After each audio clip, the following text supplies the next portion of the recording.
Friends, நீங்கள் எப்போவாச்சும் இரவு வானத்தில் ஸ்டார்ஸையும் கோள்களையும் பற்றி ரசிச்சிருக்கீங்களா?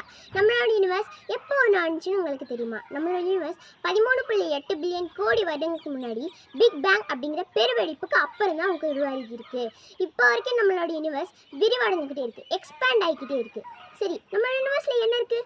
கேலக்சிஸ். அதுக்கு சிம்பிளாக சொல்லணும்னா, இப்போ நீங்கள் கையெல்லாம் மண் எடுக்கிறீங்கன்னா அதில் ஒவ்வொரு மண் துகளும் ஒவ்வொரு கேலக்சிக்கு சமம். அப்போனா நம்ம பூமி ஃபுல்லாக இருக்கிற மண் துகள்களை சேர்த்து எவ்வளோ கேலக்சிஸ் இருக்கும் இந்த பிரபஞ்சத்தில். இதில் நம்ம வாழ்கிற கேலக்சி தான் மில்கி வே கேலக்சி, பால்வெளி அண்டம். அதில் நம்மளுடைய பூமி ரொம்பவே சின்ன இடத்துல தான் இருக்குது. அதில் நம்ம கண்ணுக்கே தெரியாத ஒரு இடத்துல தான் இருக்கோம்.